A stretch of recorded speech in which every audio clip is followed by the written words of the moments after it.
Good morning. हम लोग शक्ति संसाधन का पिछले वीडियो में वस्तुनिष्ठ प्रश्नों को देखा, ऑब्जेक्टिव टाइप प्रश्नों को देखा। आज हम लोग कुछ लघु तरीय प्रश्नों को देखेंगे, क्वेश्चन देखेंगे, जिसको कि आप लोग अपने नोटबुक में लिख सकते हैं और एग्जाम की दृष्टि से भी वो काफी आप लोगों के लिए लाभदायक होगा। तो इसमें लघु उत्तरीय जो क्वेश्चन है वो बहुत दिया गया, लगभग 15 लघु उत्तरीय क्वेश्चन है और ये सारे के सारे आप लोगों को इम्पोर्टेंट हैं और उसको आप लोग अपने नोटबुक में लिख सकते हैं। हालांकि ये क्वेश्चन काफी इजी है। आइए हम देखते हैं। पहला है पारंपरिक एवं गैर पारंपरिक ऊर्जा स्रोतों के तीन उदाहरण दीजिए। पारंपरिक और गैर पारंपरिक। तो पारंपरिक में हो जाएगा आपको ऊर्जा स्रोत में कोयला, पेट्रोलियम, प्राकृतिक गैस। उसके बाद गैर पारंपरिक में हो जाएगा आपको सौर ऊर्जा, पवन ऊर्जा, भूतापीय ऊर्जा, ज्वालीय तरंग ऊर्जा। ये सारे आपको गैर पारंपरिक ऊर्जा स्रोत में आते हैं। उसके बाद है गोंडवाना समूह के कोयला क्षेत्रों के नाम लिखिए। तो आपको गोंडवाना क्षेत्र के कोयला क्षेत्रों के नाम, तो उसमें झारखंड, छत्तीसगढ़ का एरिया जो है वो गोंडवाना काल का क्षेत्र का कोयला उसमें पाया जाता है। उसके बाद झारखंड राज्य के मुख्य कोयला उत्पादक क्षेत्रों के नाम लिखिए। तो झारखंड में आप किताब को लेकर लिख सकते हैं। आपको झारखंड के रांची के क्षेत्र में, पूर्वी सिंहभूम, छोटा नागपुर पठार में, हजारीबाग में, टाटा में, जमशेदपुर में कोयला का काफी आपको उत्पादन किया जाता है। कोयला के वहां पर उत्पादक क्षेत्र है। उसके बाद कोयला के विभिन्न प्रकारों का नाम लिखिए। तो मैंने ये भी आप लोगों को पिछले वीडियो में बता चुका है। बोर्ड पे लिख के आपको एंथ्रासाइट, बिटुमिनस, लिग्नाइट, पीट, ये आपको कोयले के प्रकार हैं और उनका सब मैंने कार्बन के आधार पर भी बताया था।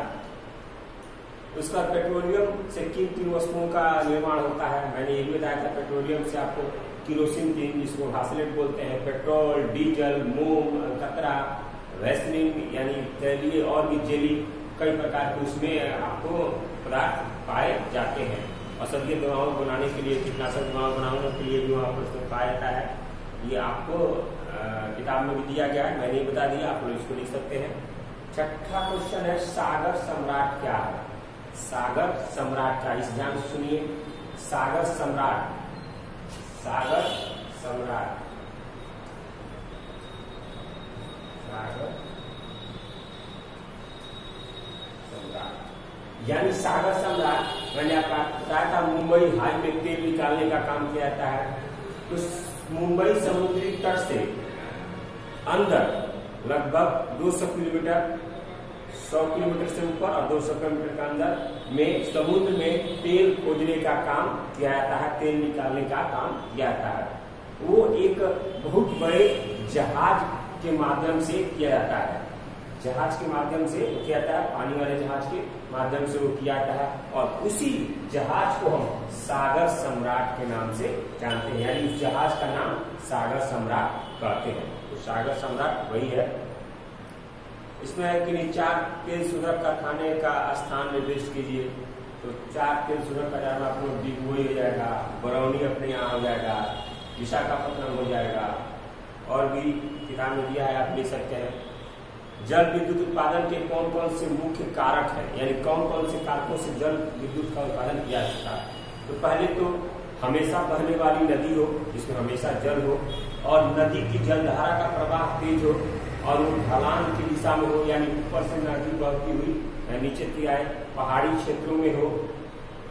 इन सारी चीजों से जल विद्युत उत्पादन के मुख्य कारक है और इन्हीं कारणों से उन क्षेत्रों में जल विद्युत का उत्पादन किया जाता है।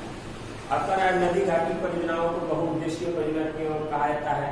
तो सही बात है, एक नदी घाटी परियोजनाओं से कई सारे उद्देश्यों की प्राप्ति हो जाती है।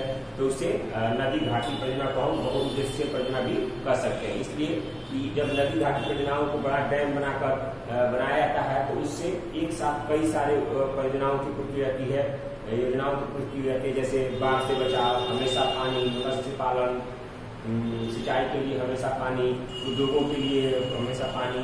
तो ये सारी चीजों का एक साथ मतलब निकल जाता है, एक साथ समस्याएं खत्म हो जाती हैं। तो इसको हम बहुउद्देशीय परियोजना कह सकते हैं। उसके बाद है निम्नलिखित नदी घाटी परियोजना किन के राज्यों में अवस्थित है।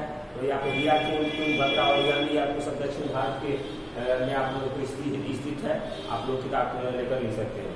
ताप शक्ति क्यों समाप्त संसाधन है, तो ताप शक्ति क्यों समाप्त होने वाले संसाधन है, क्वेश्चन कर रहा है। तो ताप शक्ति इसलिए संसाधन समाप्त होने वाला संसाधन है क्यों, क्योंकि उसमें ताप पैदा करने के लिए, उष्मा पैदा करने के लिए, ताप पैदा करने के लिए कोयले का इस्तेमाल किया जाता है, और कोयला हम जानते हैं ये समाप्त होने वाले संसाधन है, इसलिए ताप शक्ति को समाप्त होने वाले संसाधनों में रखा जाता है। इसका परमाणु शक्ति खनिजों से प्राप्त होता है, तो मैं बताया था यूरेनियम, मोनोजाइट, इन सारे खनिज पदार्थों से आपको परमाणु शक्ति प्राप्त होता है। अब है मोनाजाइट कहाँ कहाँ उपलब्ध है, किताब की मदद लेकर आप मोनाजाइट के बारे में लिख सकते हैं। सौर ऊर्जा का उत्पादन कैसे होता था, मैंने पिछले वीडियो में बताया था, जब फोटोवोल्टाइक सेलों पर, जब फोटोवोल्टाइक